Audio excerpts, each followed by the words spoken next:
It's my second time here in Edinburgh. I came here a couple of years ago.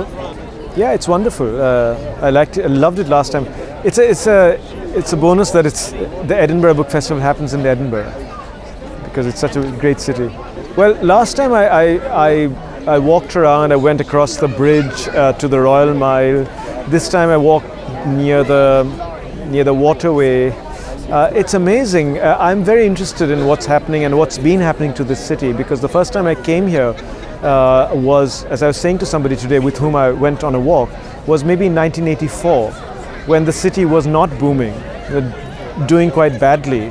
I had pea soup and I had a stomach upset, and it was raining.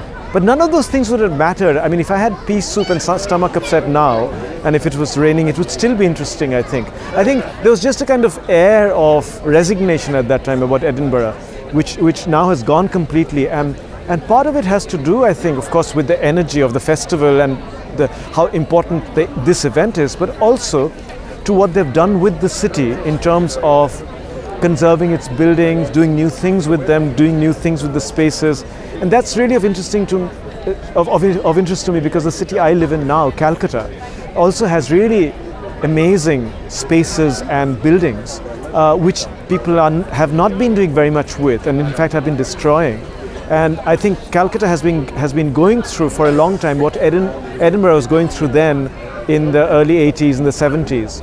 And Edinburgh is an example of what can happen to a city if it doesn't think that, the road to the future is just destroying everything and building lots of other stuff, but doing something with the spaces of the city.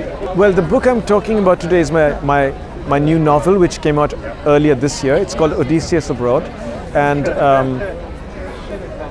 it's set in London in 1985, in July.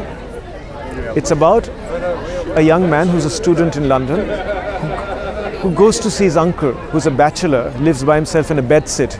Although he's quite well off, he lives by himself like a tramp in a bedsit in Belsize Park, which is a pretty posh area of London. And then they go out for a walk together, and it's kind of a playful sort of reworking of Homer's Odyssey, and hence the title, Odysseus Abroad, and Joyce's Ulysses. It's not as capacious as Ulysses, but it makes references to it. It takes its cue from it and tries to bring in the lives of two Bengali Indian men in 1985 something of what happened to Homer's heroes, and also to the two Irishmen in Ulysses. By some coincidence, I too was a student in London at the same time, early 80s. So it's that part of my life in a way that I'm looking back on and making fun of, and also sort of enshrining in some way by sort of inserting it into mythology.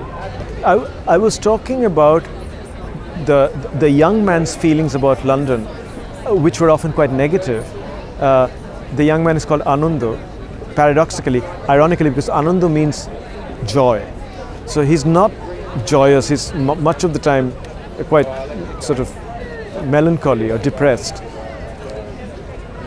His alienation from London recalls my own alienation from it, but I wanted that to sort of play into the story of Telemachus, who is alienated from his own home in Ithaca because the suitors have taken over his home and are waiting for an answer from Penelope.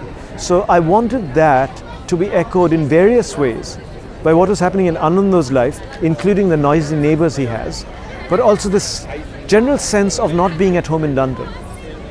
I thought the event was fabulous. I learned a lot about the author and his history and his life in London, and also about the backdrop for the book, which is really a complex backdrop using Ulysses and other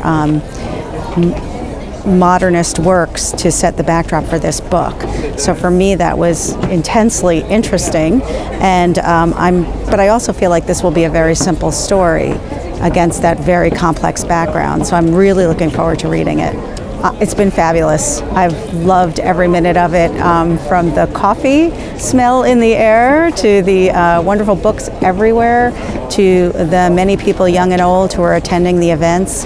It seems like a fabulous event, really wonderful. Yes, we've been to the Fringe, we've been to some performances at the Fringe, we've loved every bit of those performances. We've gone to comedy, we've gone to improv, we've gone to serious theater, music. It's just, this city is alive with the arts and culture right now. It's truly, truly remarkable. Yeah. I thought it was really interesting. I really enjoyed last year. I came to see Neil Mukherjee, and I was really intrigued to see the discussion that was going to go on between these two fantastic writers. So I thought I would come and see, and I really, really enjoyed it. I loved hearing about the three different timescales in the book.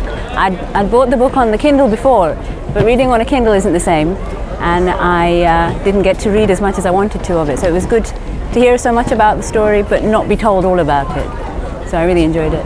I'm from the same part of the world as he is. I'm from Calcutta as well, originally. So I love to see, the way it's being written about and how we're emerging from sort of post-colonial writing, how we're now becoming writers, and writing about everything in a very normal way. So I've loved following his writings, and I've enjoyed reading his different perspectives and how they're emerging. So I really enjoyed this new bit. We come every year. I drag my kids every single year, and usually we attend some children's events, but I've started, because we've had every year now, we've had some Bengali writers, so I do like to come and see and keep in touch with what's going on in India as well.